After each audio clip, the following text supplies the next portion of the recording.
Welcome to Epiphanies, the podcast, where we explore the breakthrough moments that change everything. I'm Anna Gergen, launch coach and founder of Epiphanies Coaching. And this season, I'm sitting down with people from all walks of life to explore the awakenings, hard lessons, and unexpected epiphanies that shaped who they became. My hope is that somewhere in their story, you'll see yourself differently and have an epiphany of your own. Let's dive in. Hello. I'm so excited to have you on today, Dr. Johnna. I'm happy to be here. Yay. Thank you for having me. Yes, I feel like this is probably going to be the first of a couple conversations because there's so much that I have to talk to you about. And we've had some great conversations, so I'm honored to be here. Yes, so excited. Okay, so first, welcome to Epiphanies, the podcast. I am your host, Anna Gergen, coach, speaker, entrepreneur, and curious student of what creates real transformations.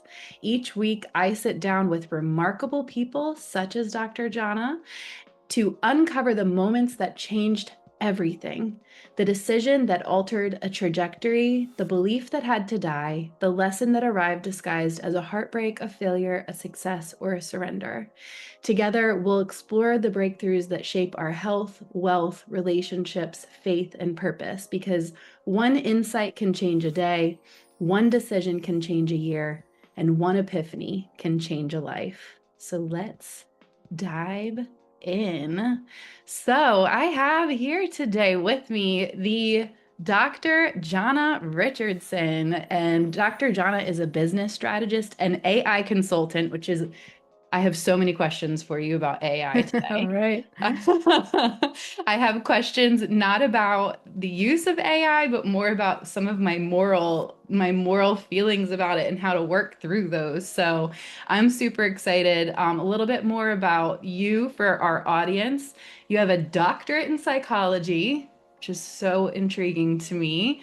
20 years as an entrepreneur and over a decade of psychology professor experience. You have a rare blend of behavioral science and real world business strategy.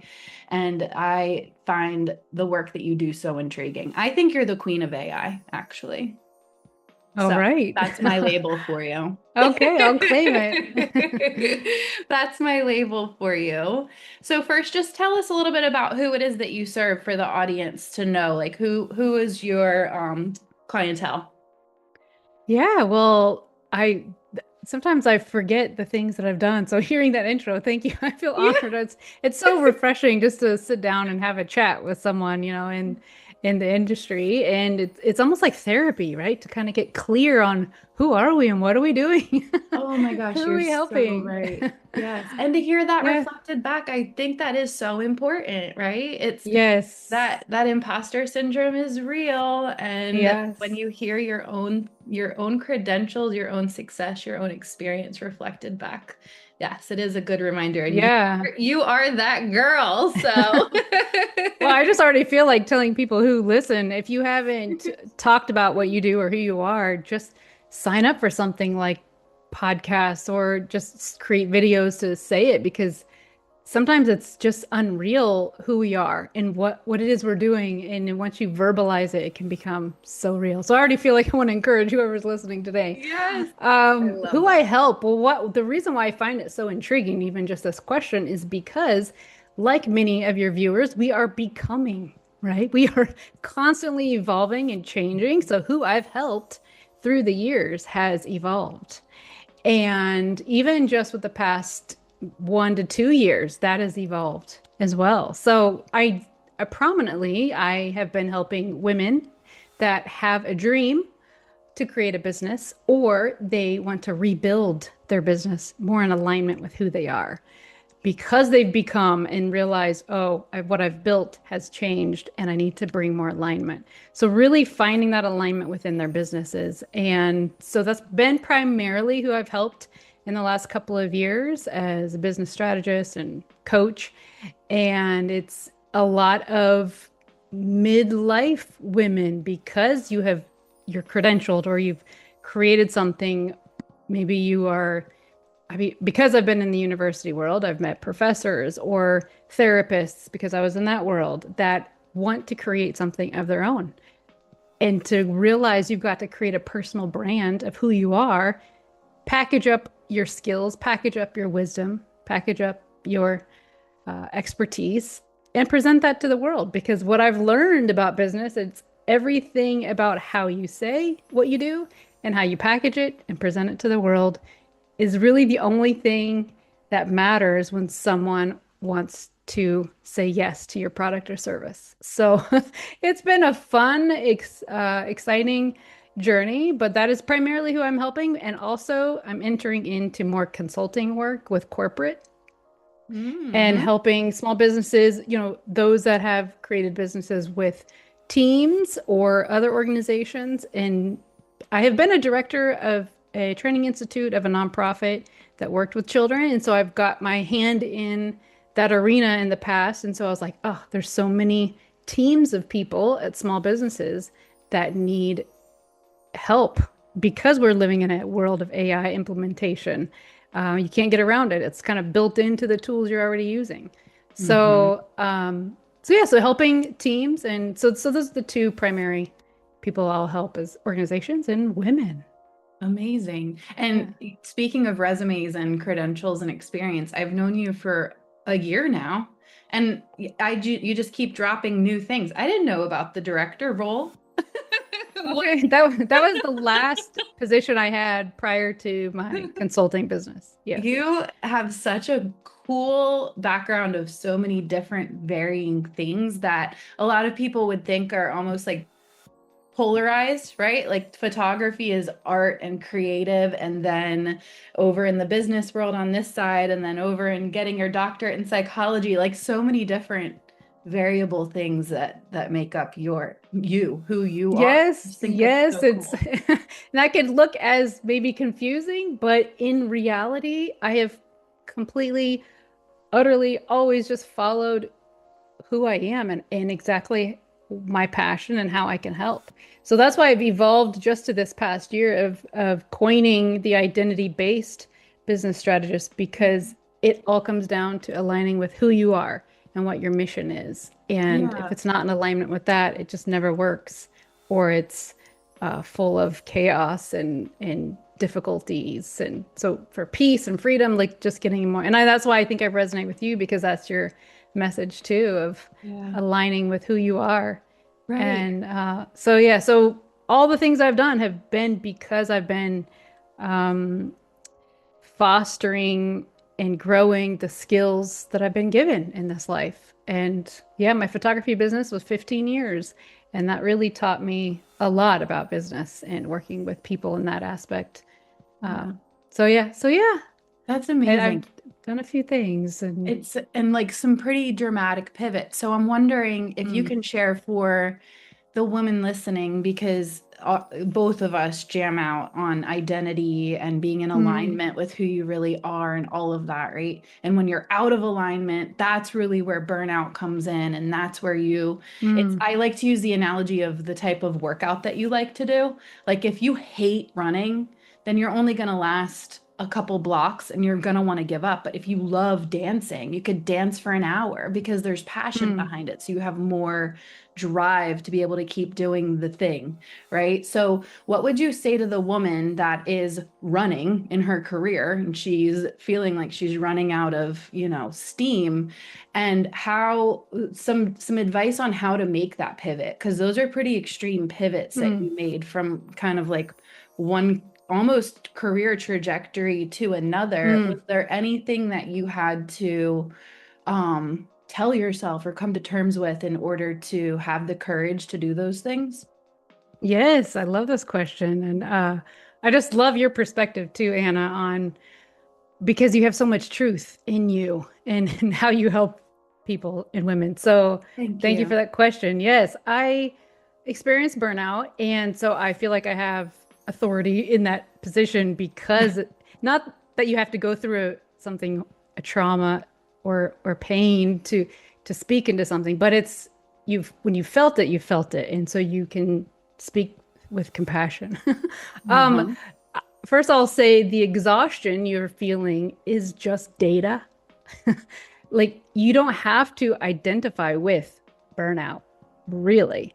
you can just see that that is a message to you. Hey, well, let's wake up and realign some things in your life, reprioritize. And I think sometimes we get scared or don't want to own the season we're in or the burnout feelings that we're having. So first, I just say, remove the shame, have Mm-hmm. grace with yourself, and recognize Amen. that exhaustion is just data. It's just information to say, hey, just like the bumpers on a bowling alley, if you put the bumpers up, that's just information to say, hey, you're going to go in the gutter, so I'm going to bounce you over here. You felt that friction.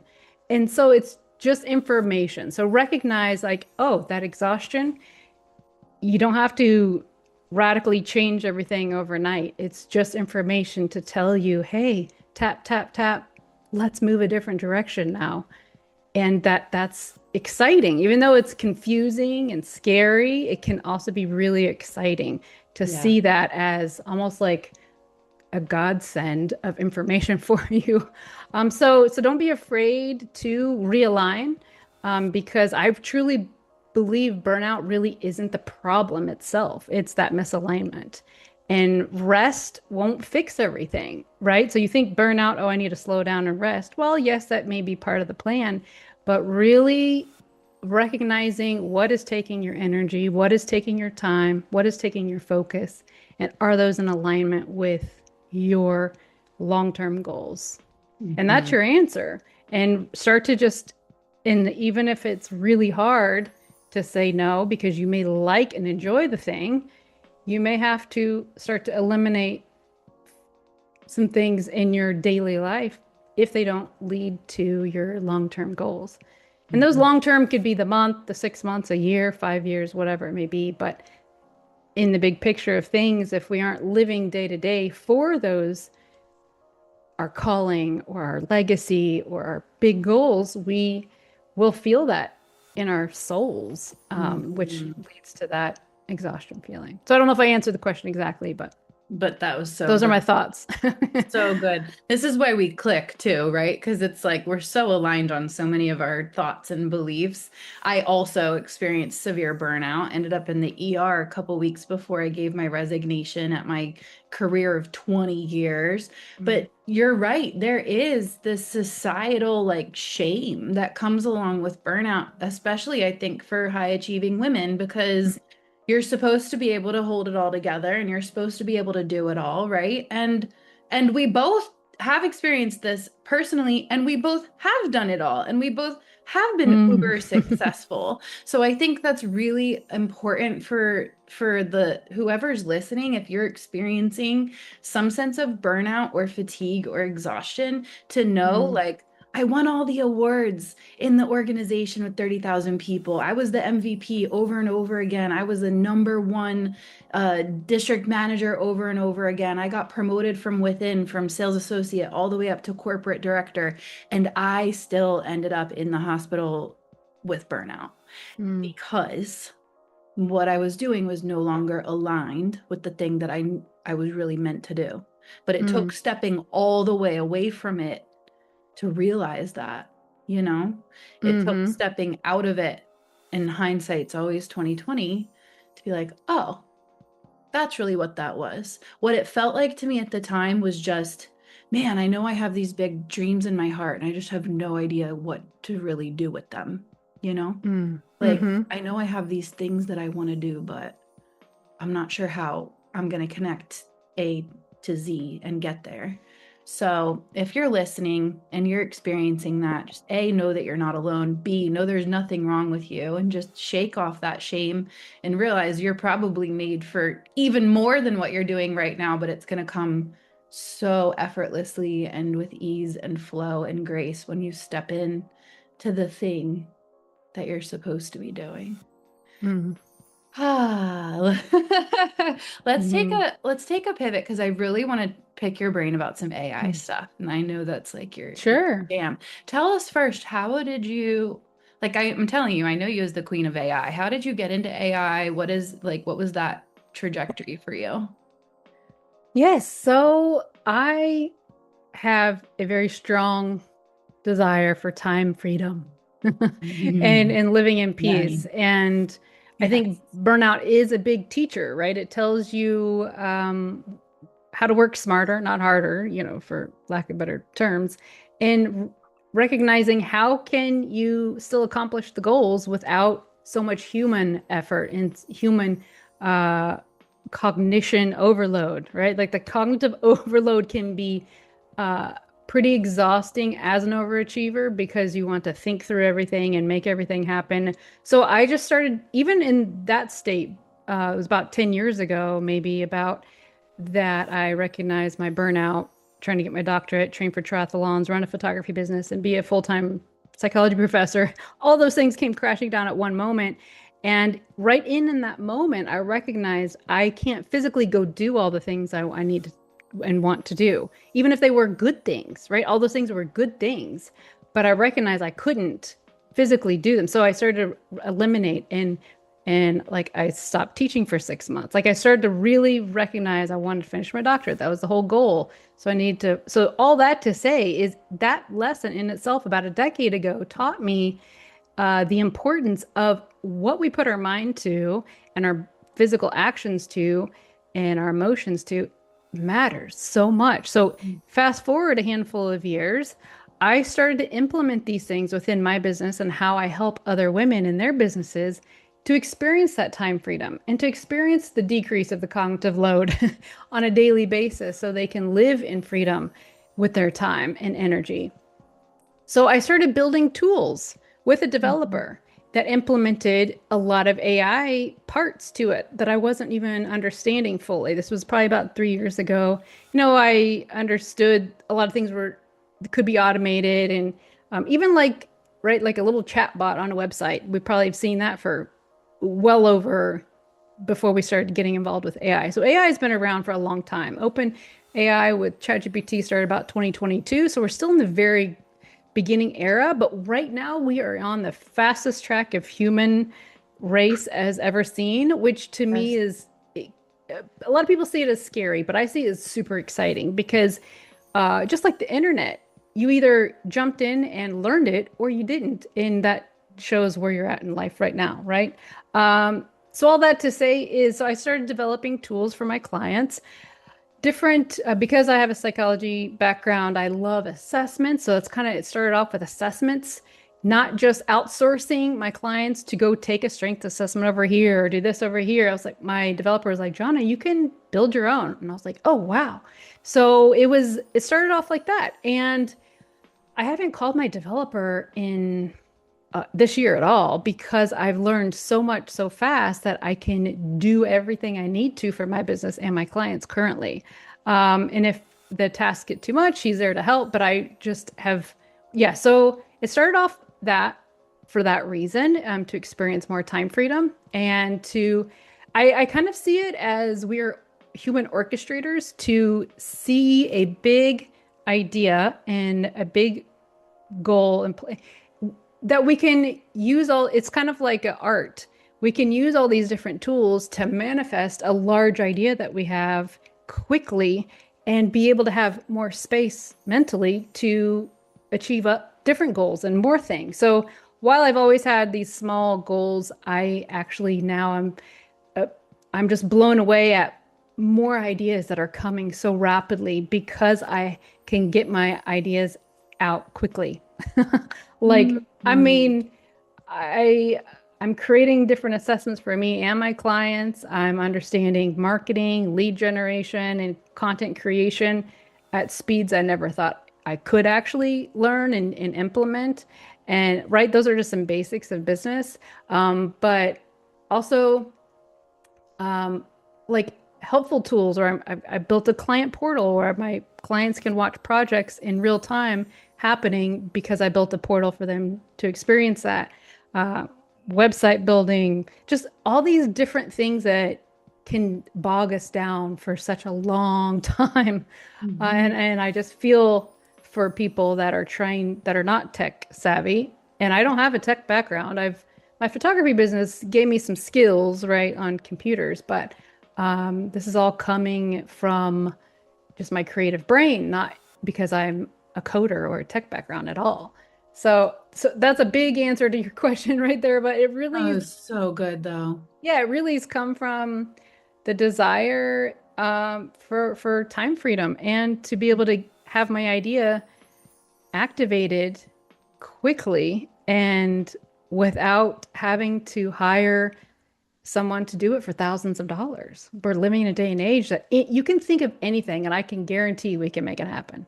Like, like it's so yeah. So I've just really become very passionate about um, the idea of being able to make your dreams happen quickly. It's not so much about the hype of AI, but it's about the power of to get your dreams a reality and make it happen quickly. I also have taught for about 2 years now the ethical and professional use of AI within universities Wow. because for students, it's very taboo, right? Like to be able to create research papers. I mean, I can just give one prompt and create a research paper from perplexity.ai or notebook.lm. Like you can go and like I'll even tell my students if they have trouble with APA citations for the research paper, I'm like, just ask Perplexity to cite it for you. Like you don't have to like go and memorize how to create an APA citation for your paper.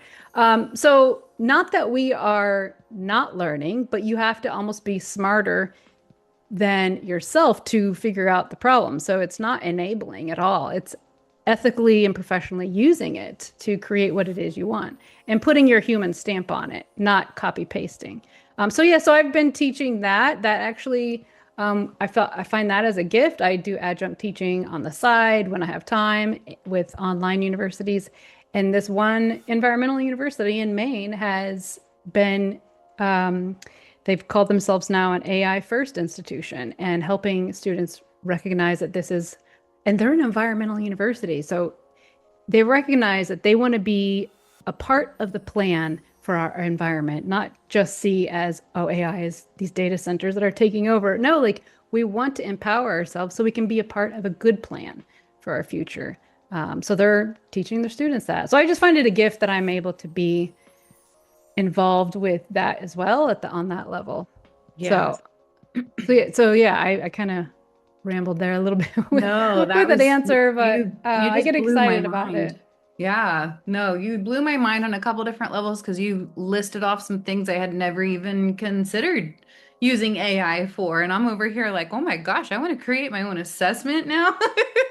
All these Oh different yeah. things. Like, that's amazing. But I love that you teach on it in that specific vein because that's exactly kind of what I want to pick your brain on. And Mm, just share some of my own personal thoughts and feelings and just ask you a couple of questions around it. So I'm not AI adverse in any way, shape, or form. I use it all the time, right?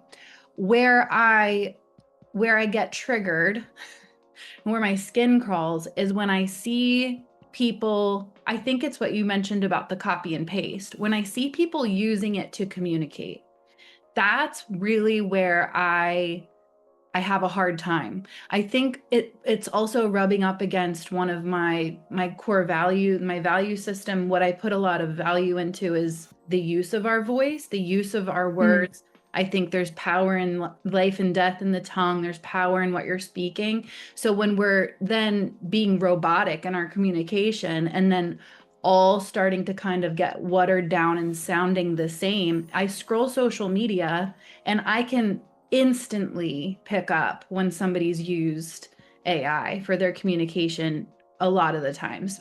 hmm Very I identify patterns very quickly as an ADHDer. So part of that is being able to recognize the pattern in the communication or the post that I'm reading. My question being, where do you draw the line, right? Like how do you teach on that? Where do you draw the line between letting chat or whatever AI source you're using do the communicating for you, do the even content creation from beginning to end for you, and still us having a voice of our own and not mm, losing the humanity in it, not losing the creativity in it, the spirit led substance that comes out of communication where Mm. it moves into all cognitive communication when we're just communicating robotically as opposed to from our spirits and our hearts. Does that make sense? Oh, Did I yes. articulate that? Okay. Absolutely. Yes. So what we are experiencing is we are a very young human race with AI. So Mhm. you're going to identify and notice a lot of ways people are not using it properly. And I think the first reaction I have is, I feel sorry for you because you are allowing your voice to be lost, but it's not their fault completely because they just don't have the skill yet Mm. to train AI with the context of who they are. And that itself is the art. And that's why you have, you data in, data out. So the data in that was provided lacked skill. So the output shows that. So we're living in an age where you have to be smarter than the AI to understand how to produce better than what we're seeing is happening. So we are living, and we will still will probably for a little while, in that AI era of recognizing AI slop is what it's called, of AI being the voice, throughout the internet and in ads and everything. So you have to, Yes, slop. I love yeah. that. Well, and then AI slop is, I mean, there's a whole skill built around preventing AI slop from your messaging. So you can even provide not just your context, but you can also create a skill with, like, for instance, within Claude or even ChatGPT to make sure there's no AI slop within your words. So I actually have created what I call an AI identity blueprint that Mm. determines your voice as you work with any LLM. So it creates, and then once you, it's a list of questions that helps you identify who you are and what your voice is and what core pillars for your messaging are. So it takes about 30 minutes. It's fairly deep. So it's got some depth of questions helping you pull out what makes you unique and what makes you stand out. And that was the first thing. And I've done two versions of this particular assessment. First, it was the brand voice builder. Now I'm just calling it the AI identity blueprint because it is the blueprint for any LLM that you want to use. And once you answer all the questions, it produces all the file types that you need to train your AI. So you can upload that Claude MD file or the TXT file or the PDF for your designer. If you've got to create something, they can have that. So I get So really good. excited about how to help someone train their AI because Yes. it's all about context and what you give it to be able to create the content that is your voice. And there is many ways to do that with depending on what tool you're using. For instance, like Claude, you can go in the settings and change the memory it has for you across every single chat. You can also create a skill for specific things you're creating, sales pages, PDFs, that will make sure it stays within the parameters of your voice. So, I mean, I can go on and on about how to really make this happen, but it's just a lack of understanding and skill people haven't experienced yet. So, yeah, when I see the things as you see, it's easy to spot. So there really is a way to make it, and that's what I want to help people understand. Like AI is just magnifying everything. So Mm-hmm. if you're not in touch with who you are, or maybe you are, but you're not in touch with how to deliver that to the AI Mm-hmm. source, that's where the breakdown comes in. So it magnifies that. It reflects that. So AI Mm. is here just to amplify who you are and what it is you want to get into the world. So the tool I have right now is free. I haven't put a paywall around it, but I'm just excited for people to try it out, use it, and then you've got all your file types, and I have instructions to help you add that to the AI of your choice. I And want that, yeah, yeah, it. for And sure. you'll have to let It's us know how people can get their hands on that too. sure. I bet you a Yeah, lot of people are going to want that.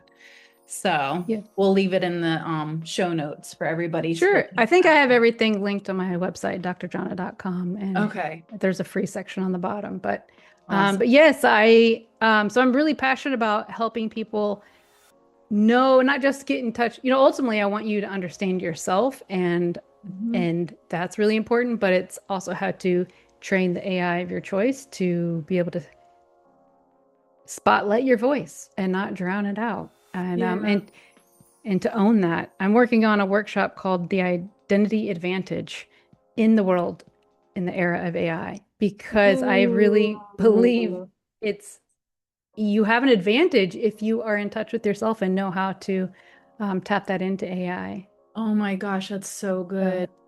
I think that might be the same answer to the other question I had for you, because I found myself in a season using it was ChatGPT so regularly to create content and write content for me, right?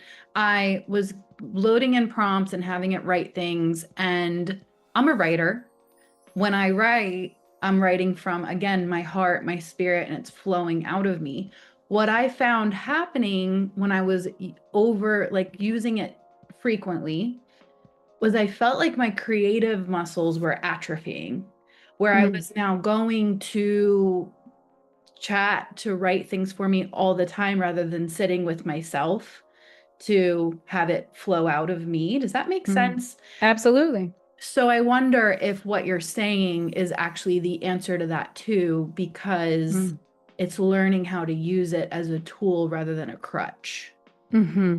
Yes. So the internal atrophy that you're experiencing can only be changed with your determination to not allow that to happen, right? So like Right. anything, you can sign up and go to school and have a tutor do your work for you.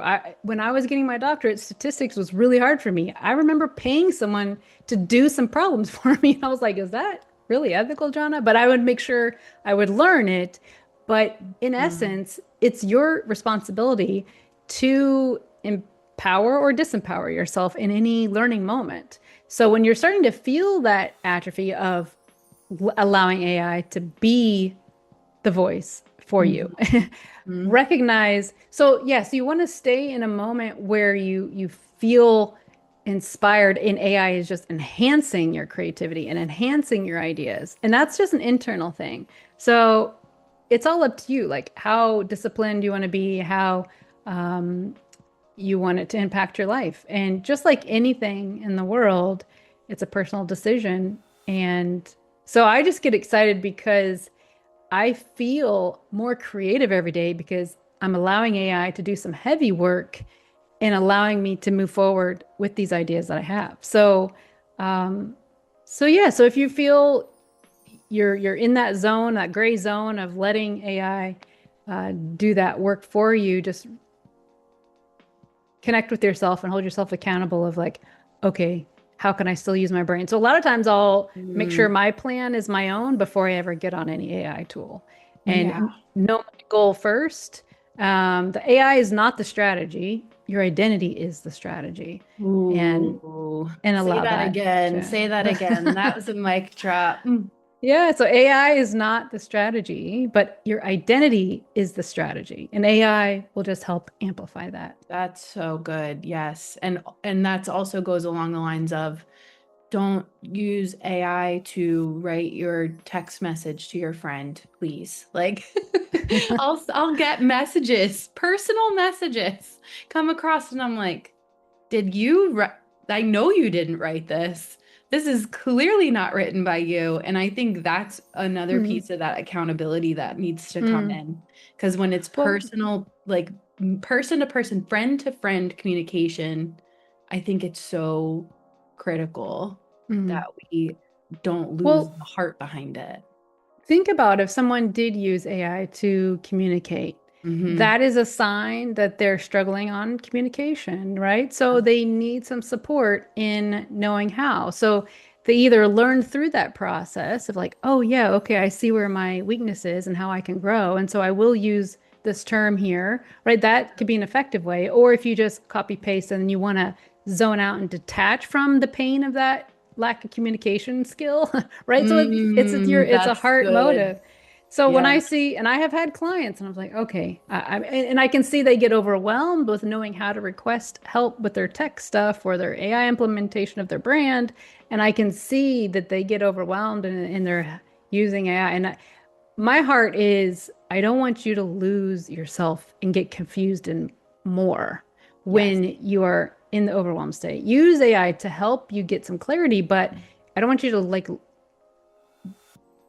get more confused because I've seen people get more confused. So Mm, you've got to go back to who you are, what are your goals, and what is your mission? And that everything starts and is rooted in that foundation. so good. Yeah. You see people, So, can you give us an example of what you mean by when you see people get more confused when using AI? yes. So, I mean, specifically within personal branding, or branding your business. I've helped some ladies get businesses off the ground. And whether it's not, and it's not just the visual aspects of brand voice, right? It's not just like colors and fonts, and it's, that is just the cherry on top at the very end of what's happening internally. So you've got to get in touch with that. So they'll get confused, like, I don't know what my mission is. I don't know my message. I don't know, so when we have that lack of clarity, AI can help bring some answers, but you can't, if it gives you a good answer and you want to own it and you're like, yeah, I'll take that, you'll eventually get confused or lack of clarity if that's not rooted in who you really are and you're not in touch with who you are. So I've seen ladies kind of go through this branding process and then 6 months later, even more, return back to the confusion and want to rebrand. They think they want to rebrand things, but they just didn't get in alignment at the beginning of who they are and what their mission is and what their why is and what it is their purpose is, right? So, Mhm.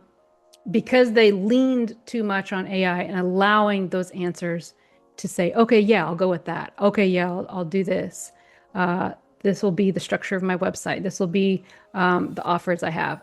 They'll eventually come back to the foundation work if that's not in alignment with who they are, and that's okay, right? We have to evolve, and we're becoming something all the time. But if you Mhm. really do that work at the beginning, before any project, it could be writing a book, it could be writing an email, it could be anything simple or big, always going back to the root of who you are, what you believe you're on earth for, what your mission is, right? These big questions, and Mhm. just stay rooted in that. And that's where my brand voice builder comes in because it helps build that out, gives it structure, provides it to your AI, and you can always go and tweak it and change it as you grow. And I always recommend revising every about 6 months to refine for your business. But so yeah, that's what I would say is an example of allowing AI to get your identity confused and because you weren't in touch with it and really worked through that foundation at the beginning. So good. So my big epiphany today, after this conversation, is really that it all comes back down to identity Mm-hmm. and having a solid understanding and confidence in your identity and knowing who you are. That's really the underlying foundational need as we move into this AI world, because there's Mm-hmm. no stopping it. People can scream and shout all they want, and we already know. It's just like the internet or cell phones. Like you can choose not to participate, but it's coming whether you like it or not. Mm-hmm. So I think that's so big, and that's definitely my big epiphany is it comes back to the thing that you and I love to talk about the most, and that's being in Mm-hmm. alignment with your identity and knowing who you are so that you don't get bulldozed by the tool, but you have it as a tool that you can use for all those other things that you were talking about too, about using it so that we can be more effective, using it so that you can spend more time out on the ocean and fishing and things like that and doing things that fill your heart and that you love rather Mm-hmm. than using it as a crutch or letting it again bulldoze you and kind of losing yourself in it because you don't know who you are in a solid Mm-hmm. way to begin with. So that was And powerful. the good news to everyone is because we are in this era of AI and only going to go deeper in it, we are still humans, and humans crave connection. Humans crave in person. Humans crave that Yes. authenticity. So that's why you want that identity advantage, because you will win out in your industry if you have that connection and being driven by who you are in the mission for your business or your personal brand, because that's what people want, right? Like people are not even wanting digital products anymore. They want to be in the room with you. They want to have that connection. So amplifying your voice through all your marketing and materials will only draw them closer to you, and they will truly want to be in the room with you, and they won't be disappointed because it is who you say you are and they are drawn to that voice that you've portrayed. So I think that's the identity advantage is, and that's the good news is people are humans and they will always want that authenticity from you. So while AI is amazing, people will still need and crave that connection with you or your product or service that you're offering. It's so good. And what a Mm. beautiful full circle and segue back to one of the first things that I think the first thing that you said about the power of podcasting. And Mm. so I'm actually launching my new offer coming up next month, and it's to get your podcast launched, your book published, or your retreat hosted by the end of Woohoo! the year. So you Woohoo! started I love it. 2026 with a dream. Don't let this be another year that goes by that you're like, okay, maybe 2027 it'll happen, right? Like, I want to help women get it done this year and have that fulfilling feeling that we've both Mm. experienced, where you're so proud of yourself because you actually took it off the shelf and stopped thinking about it at 3 a.m. and actually did it. In Mm. 2025, I was coming out of my dark night of the soul season after leaving the corporate job and then losing my mom. And in 9 months, I built an international retreat business, launched this podcast season 1, and published a book. So if I can do it, the audience, the listener that's drawn to it can do it too. So I want to help you. Mm. I know you're listening. I want to help you get the thing done by the end of the year. And yes, exactly for the reason that you just stated, Dr. Johnna, because that authenticity, that experience, that being in person at a retreat or reading, having your book out in the world, that's legacy. That's letting your voice Mm. live on and carry on. And again, podcasting, such a beautiful way to connect with other people, to connect with an audience and get a message that you have out into the world. So, this has Mm. been so fun. We definitely have to do this again because there's so much more that we have to talk about. Yeah, this was super fun. Thank you. I absolutely loved having you on today. Thank you so much. And tell us one more time how we can get a hold of you. drjohnna.com, just spell it out, DOCTORJOHNNA.com. And that's kind of the hub for all my links there. And yeah, I'm excited to continue on and watch your progression with this new offer. That's super exciting. And I encourage AI to be part of that module or whatever Yes. the actions are, because even if you're like in a funk and it's hard, AI can even just like give you a spark and an idea and then increase that motivation. So, A hundred so percent. yeah, It was so my I'm personal assistant in the retreat building from the time that it sparked of like, you know what, mm, I'm going to do this. I'm going to actually host this retreat. It took me only mm, 72 hours from concept to launch and execution, and I could not have done that without the help of AI. So for mm. sure, and I'm definitely going to be getting with you for some of those tools that you have too. So very Awesome. excited. And thank you so much again. You can find me at epiphaniescoaching.com or on Instagram at Epiphanies with Anna. That's my personal Instagram. And at myepiphany.co. Thank you guys so much for listening. And we definitely will be back again. I'll be back next week, but we're going to have Dr. Johnna on again soon. Thank you so much. Cool. Thank you. Bye-bye. Before you go, I want to know, what was your epiphany from today's conversation? Let me know in the comments. If this episode made you think of someone, send it their way. And make sure you subscribe so you don't miss the next conversation. Until next time, I love you, I'm rooting for you, and remember, one epiphany can change everything.